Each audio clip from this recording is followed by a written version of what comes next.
సంవత్సరాల తరబడి ఎన్ని మందులు వాడినా మీ మోకాల నొప్పులు తగ్గట్లేదా? ప్రాణ పెయిన్ క్లినిక్ లో అత్యాధునిక చికిత్స. బిగ్ బాస్ 7 విన్నర్ పల్లవి ప్రశాంత్ కి పోలీసులు షాక్ ఇచ్చారు. ఆయనపై కేసు నమోదు చేశారు పోలీసులు. జూబ్లీహిల్స్ పోలీస్ స్టేషన్ లో సుమోటో కింద కేసు నమోదైంది. బిగ్ బాస్ షో అయిపోయిన తర్వాత జరిగిన ఘటనలకు సంబంధించి ఈ కేసు నమోదు చేశారు. పల్లవి ప్రశాంత్ తో పాటు ఆయన అభిమానులపై కూడా కేసు నమోదు చేశారు పోలీసులు.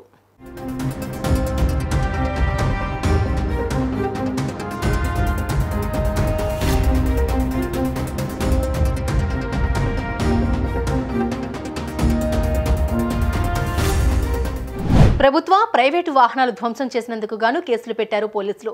6 బస్సులు, ఓ పోలీస్ వాహనం, 2 ప్రైవేటు వాహనాలు ధ్వంసం చేశారు. సీసీ ఫుటేజ్, వీడియోలో వచ్చిన ఆధారాలతో నిందితులను గుర్తించారు.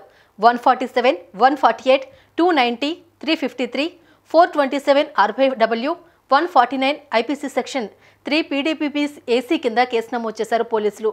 లేదు మేడం, లేదు. ఇదే రాయి మేడం. ఈ రాయితో తగిలింది నాకు వచ్చి లోపల నుంచి. లోపలికి వచ్చి తగిలిందా? ఎవరి బిగ్ బాస్ వాళ్ళేనా? బిగ్ బాస్ వాళ్ళే, ఇంకెవరు ఇక్కడ తిరిగే వాళ్ళే. ఎందుకు ఎల్లెళ్ళ బస్సులు ఆపి పగలగొట్టారు? చాలా బల కొట్టారు కదా, ఇంకా 3 బండ్లు బల కొట్టారు. మొత్తం ఎన్ని బస్సులు పగలగొట్టారండి? బస్సులు 3 బస్సులు మేడం. ఎవరికైతే దెబ్బలు తగలడం జరిగిందా? దెబ్బలేదు దాకలే.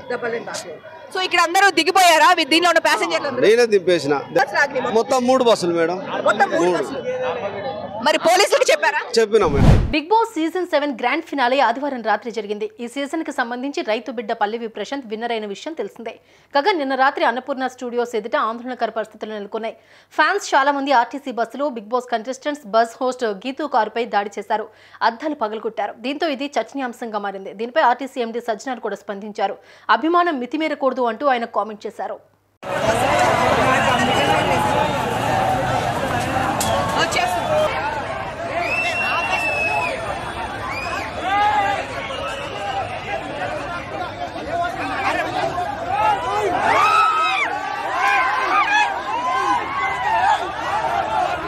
కాదు, అసలు ఎవరు అంటే వెళ్ళే బస్సు ఆపి పగలగొట్టారు?